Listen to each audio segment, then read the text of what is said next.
Welcome to the Leaves of Change podcast, sponsored by Tree of Hope, a peer-run organization dedicated to serve the recovery community.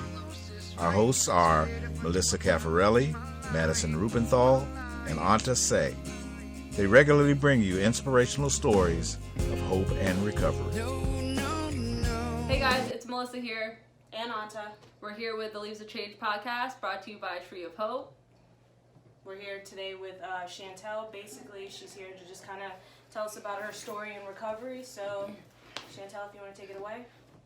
So, I grew up in Baltimore City, and using for me started probably around the age of 11 or 12, just trying to fit in, more so wanting to be acceptable with the cool kids in school or the neighborhood, because I just never felt like I fit in anywhere.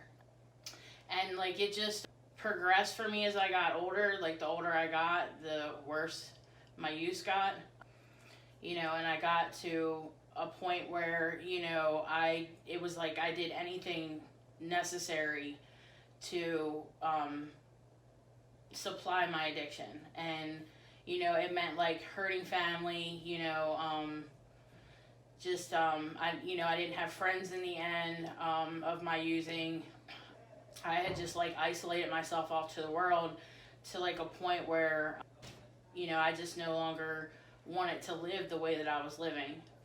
I was just always alone and just never felt like I was, a part of anything, even within my family. I didn't feel like I belonged, and, I just didn't who I was. I hated myself, and I, just didn't want to be around anybody. So, active addiction for me, in the end was the fact that, I just no longer wanted to live. I didn't want to hurt anybody else anymore, but I didn't want to continue hurting. And, and it's the pain that a lot of people in recovery talk about is that emotional pain and the physical pain. It just for me, got to a point where it was just unbearable. And, I just didn't see any other way to live. I didn't see a way to live without using drugs. I just thought that that was the way my life was going to be. Can you tell us about the time or what clicked for you? What made you decide to go and get help? I really did make the decision. I feel like it was kind of made for me. Like I said, I really didn't see a possibility of life without using drugs. But I had made the decision I didn't want to live anymore, and had made an attempt to take my own life. And through that, my mom had stepped in and had me committed to a psych ward. And through that, they talked to me about recovery and the 12-step fellowships and going to meetings, going to a rehab facility or a treatment program. And I really at that point had made a decision that that's what I wanted to do. But I still listened. And after some time I decided to go to a treatment facility. And in there I learned a little more about my addiction, and for me it's not just the suffering through the active addiction. I also suffer from mental illness. Mm-hmm. So for me, it's that dual diagnosis where I struggle with both. And when I went through treatment, I got a better understanding of that, and that's where it kind of gave me this maybe I could give this a try, let's see what'll happen. So I took the suggestions they told me to. They told me when they recommended that I went to a recovery house, which I was homeless when I went into the hospital to begin with. So it was why not? I had nothing, nowhere else to live. I burned all my bridges, and I pretty much, I did it for that reason, because I had nowhere else to go. And they recommended I go to 90 meetings in 90 days, and I did that, and that's kind of how it started for me. But I was still hesitant. But I was just a little more open-minded to listening and seeing what these meetings were about, and what people in recovery, were actually how they did it. Because I, like I said, I never imagined it being a possibility. Kind of like a deer in headlights kind of right. thing. Can you tell us a little bit about your experience at your first meeting? How did you felt? Take us through your first meeting. So my first meeting, I was scared. I was really nervous. I wasn't sure what to expect, even though they had brought meetings into the facility that I was in. I wasn't sure what to expect once I was out of the treatment place, like whether it was different. And I went in and I saw people like laughing and joking and smiling, and like I didn't feel like that, like I didn't feel like laughing and joking. I was angry. I was very standoffish. I kind of came off to people like, don't bother me, don't talk to me. And it was like, it took me a little while, but then it was like people in recovery just started coming up to me and talking to me even though I didn't want them to. Yeah. And that's where it changed for me, and I started to like really listen in during the meetings to like hear, the pathway for everybody else. And to see that like, even though we all have different stories, we all kind of come into recovery for the same reasons. So it was interesting, but it was definitely really scary at first. I didn't think that I like fit in or I belonged, but I've struggled with that my whole life. So I kind of sat through that. Oh, sorry, I didn't mean to cut you off. Compared to your first meeting and like your meetings now, what's the difference? Like, how do you walk into meetings now? How do they?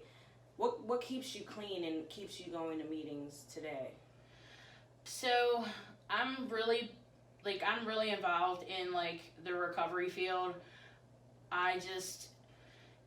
Meetings really, help me feel like my spirit and like, make sure that, I'm not, like when I don't go to meetings, I can feel the difference, my attitude's, kind of off, and, I tend to like maybe be a little more angry than I would usually. But like these days when I go into meetings, like I'm that person standing there laughing and carrying on and smiling, that the newcomers walking in the door and probably like, man, why are they smiling, Yeah. And like I get that feeling, and like I understand it because that's how I felt when I first started going to meetings. And I really like just being able to, like for me, a lot of what helps me stay clean is being able to help the next person. Like if we don't stay in recovery and stick around, then there's not people here with experience to help the ones that are coming in that don't know what pathway they're on yet, And it's just like, I feel like it's just really important to be there for the next person. What would you give like advice? Like what advice would you give like the newcomer coming into a meeting who feels scared and who feels like they don't belong, and the same kind of feeling that you were feeling in the beginning? What kind of advice would you give them? I would say like, to sit through the feelings of being uncomfortable, because it's going to be uncomfortable. You're walking into a room full of people that you don't know. And, it can be a scary thing that where, you feel like what we're used to doing is running. So like, you get uncomfortable and you want to run. And I would say just sit through it, like at least long enough to, maybe introduce yourself and, talk to somebody about like what changes you can make or how you even get started, or like what would be your first step. Anything at all to get, a just feedback from people. Yeah, I mean, that's just it. Because for me, if it wouldn't have been for other people, talking to me and like recommending like doing the 90 meetings in 90 days, and, like they recommended that I, get a sponsor, and like, I had no idea what any of that was, but I had to have people like explain it to me. Doing all that stuff it's kept me where I'm at today. That's good. That's good. So where are you at today? So today, when I came out of treatment, I had went into the recovery house as recommended, and so shortly after being there, I became a house manager.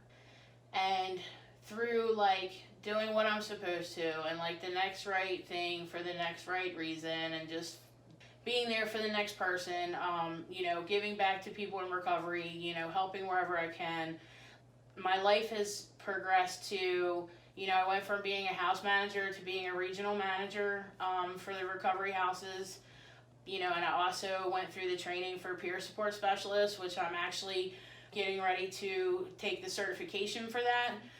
And I'm really I was really excited about the training because it helped me like become open-minded to like different ways of recovery. there's not just one way to stop using drugs. You know, like there's multiple ways for people to do that, and like that was one of the things that the peer support training actually taught me and like opened me up to. And you know, it's beneficial, you know. So like I'm with Stepping Stones Recovery House, and we have 30 houses throughout the state of Maryland, you know, and I'm a regional manager that works with between 14 and 16 houses. And you know, it's a pleasure to be able to be there. Like, it's rewarding to be able to give back to like people in recovery. Like, I love what I do. I'm real grateful for it. Like, I'm excited to see like all the new things that are coming about that are being offered to people getting into recovery. Like, I'm really excited to see where, you know, things are gonna turn. You know, I would love to see a world where people aren't using drugs, but you know, at this point, that's, you know, being realistic. I just want to be a part of all the things that are turning about to like offer more help and more services to people that are looking to get into recovery. That's a good thing. Is that what helps you stay clean, or like what do you think is like the main reason that helps you stay clean today? I think it's being able to help other people.